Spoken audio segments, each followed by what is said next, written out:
Mr. Chief Justice, kami po ay nag-aantay na ninyo sa amin ang inyong pakay at sana kung maaari i-address na lang ninyo yung issues dito para sa ganon ay tapusin natin itong kaso na ito. Pero you can proceed, Mr. Chief Justice. Maraming salamat po.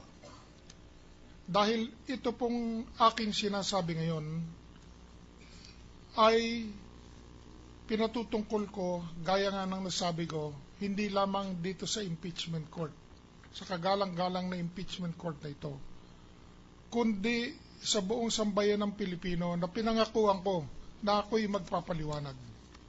Kaya nandito po ako, nagpapaliwanag. Siguro naman kahit sino sa atin, hindi papayagang masaktan ang ating pamilya at ang ating mga mahal sa buhay. Kung tayo ay may masamang budhi o may maitim na budhi o may managawang kasalanan na dapat nating ipagsisi. At hindi na siguro nating gagawin ito. At harapin ang kalbaryong hinaharap namin. Sapagkat yan po ang pinagdadaanan namin ngayon. Kalbaryo po. Hindi po madali ang pinagdaanan namin itong 5 buwan na ito. Nakita naman ninyo ang paninira sa pagkatao namin, sa reputasyon namin, lahat na yata ng kasinungalingan ay sinabi at lahat ng putik ay tinapon laban sa amin. Sa kabila ng pagbabanta ng kahihiyan at kapahamakan, lumaban po ako. Malakas po ang loob ko na lumaban sapagkat malinis po ang aking konsyensya.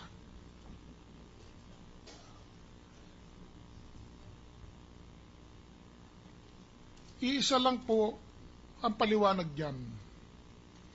Walang katotohanan at pawang kasinungalingan ang pinaparatang sa akin. Meron pa hong isang nagsabi, isang senador na nagsabi na huhubaran daw niya ako sa publiko. Tignan po natin.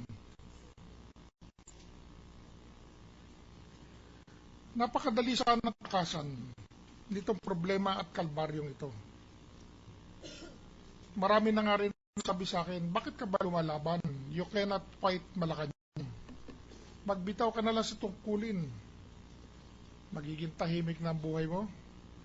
Wala nang maghahabol sa iyo. Ang pamilya mo hindi na masasaktan. Titigil ng panggigipit. Titigil na ang black propaganda laban sa iyo. At titigil na ang kasinungalingan. Pero ano naman po ang kahulugan nito? Kung ako ay nagbitaw sa tungkulin,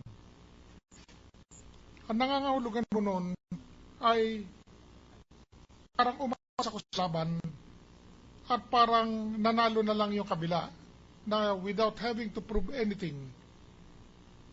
Kawawa naman po ako at ang aking pamilya. At hindi po ito ang aking kinasanayan at hindi ito ang tinuro sa amin ng aming magulang. Na ipaglaban pag ikaw ay tama, nasa tama at nasa lugar. Maraming beses na pong pinag-uusapan sa media na umano'y tungkol sa hindi alleged, hindi maipaliwanag naming yaman. At maraming beses na rin po kaming hinusgahan. Ang tanong ko po ito, bakit po ba? Pondo po ba ito ng bayan? Ito po ba ay ninakaw sa kaban ng bayan? Ito po ba ay kinurakot ng punong maestrado?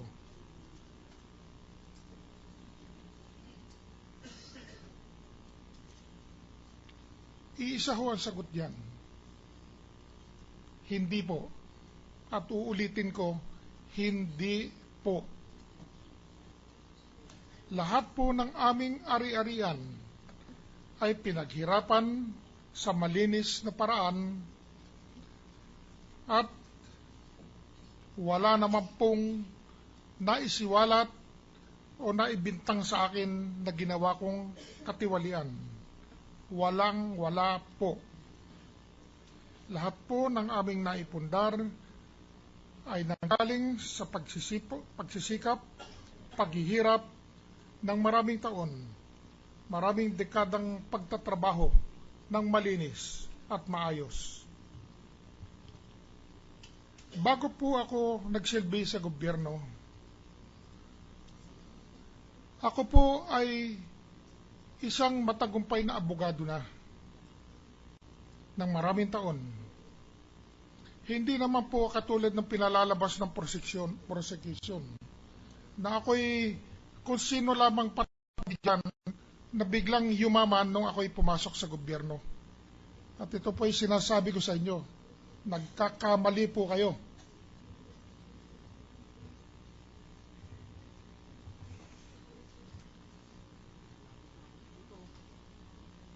Simple po ang aming naging pamumuhay. Hindi po kailanman kami namuhay ng maluho. Lahat po ng nakakakilala sa amin, taong malalapit sa amin, taong mga lumaki kasabay ng aking mga anak, ang makakapagsabi na nakita nila kung anong kasimple ang aming pamumuhay magbuhat ng araw hanggang ngayon.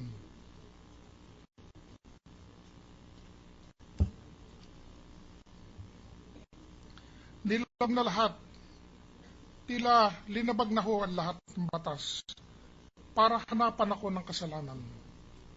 Bakit nga ba? Pumunta sila sa hukumang ito na walang ebidensya, walang maiakusang katiwalian laban sa akin. Kaya sa pamamagitan ng paglitis na ito, naghanap sila, binaluktot ang mga batas na dapat ay nagbibigay ng proteksyon at seguridad sa mamamayan para lang ako ay madiin. They broke all laws to fish evidence against me. They attempted to pin me down via means that undermined our laws and our Constitution. Bilang punong maestrado ng bayan, bilang tagapagtanggol ng batas, hindi po ako makapapayag dito at ito ay hindi katanggap-tanggap sa akin. Binaboy nila ang proseso ng saligang batas para yurakan ang aking mga karapatan. Mga batas ng foreign currency deposit, ng AMLA, ang due process sa ilalim ng Constitution at iba pa. Nakababahala po ito, bayan. Hindi lamang dahil sa aking sarili, kundi na rin sa ating demokrasya at sa ating mamamayan. Kung kaya nilang gawin ito sa pinakamataas na mahistrado ng ating gobyerno, di ba nila ito magawa sa ordinaryong mamamayan? Hindi ba nila magawa sa inyo, mga ginoong senador at ginang senador? Hindi ba nila magawa ito kahit na kaninong opisyal na gobyerno? Ang mga akusasyon nila sa akin ay pawang kathang isip lamang. Mga ebidensya na minaniobra, pineke. Walang galang, Mr. Chief Justice. How much more time do you need? Sandali na lang po. Okay. Kasi po, kung mamarapati po ninyo, magwalang galang na po sa inyo. Proceed. At higit sa lahat, ginamit po ang puwersa at makinarya ng gobyerno laban sa isang taong walang kalaban-laban sa kanila. Bilang punong maestrado ng Korte Suprema at pinuno ng Hudikatura, labis kong dinaramdam at kinokondena ang pagyurak sa aking karapatan